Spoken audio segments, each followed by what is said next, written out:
வணக்கம் நண்பர்களே, எல்லாம் எப்படிக்கும் நம்ம லக்கி விவசாயி. இன்றைக்கி வந்து பார்த்திங்கன்னா நம்ம அதில் வந்து ஃபுல்லாமே தண்ணி ஏற்றிட்டு நண்பர்களே. இப்போ வந்து பார்த்திங்கன்னா 2 நாளாக வந்து தண்ணி ஏற்றுறோம், ஆனால் தண்ணி நிற்க மாட்டேது. என்ன காரணம் தெரில. அப்புறம் வந்து பார்த்திங்கன்னா நம்ம ரொம்ப காய போட்டோம் இல்லையா, சுக்க காய போடவுமே வந்து பார்த்திங்கன்னா கீழே கூடி நமக்கு வந்து செம்மண் தரதான். அதனால் வந்து கீழே வந்து ஃபுல்லாமே தண்ணி இறங்கிக்கிட்டே இருக்குது.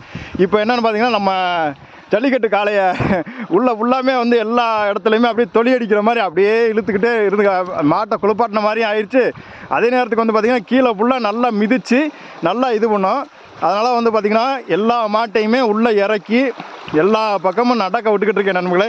நடக்க விட்டு நல்லா மிதித்து அப்படியே ஃபுல்லாமே அமுக்கிற மாதிரி பண்ணிக்கிட்டு இருக்கேன். இதுக்கப்புறம் வந்து பார்த்திங்கன்னா தண்ணி இறங்காது. இந்த மாதிரி வந்து பார்த்திங்கன்னா ஒவ்வொரு பிரச்சனைக்குமே வந்து கண்டிப்பாக தீர்வு இருக்குது. அந்த தீர்வை நம்ம கரெக்டாக கண்டுபிடிச்சி அதை கரெக்டாக பண்ணிட்டோம்னா போதும், அவ்வளோதான், முடிஞ்சு. மாட்டையும் குளிப்பாட்டின மாதிரி ஆயிடுச்சு, கீழே தரையுமே நல்லா போட்டிருக்க களிமண்ணை நல்லா மிதித்து அப்படியே அமுக்கிற மாதிரி ஆயிடுச்சு.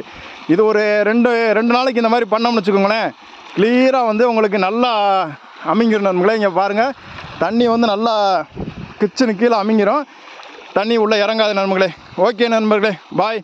ஒவ்வொரு நாளும் ஒரு செய்திகள்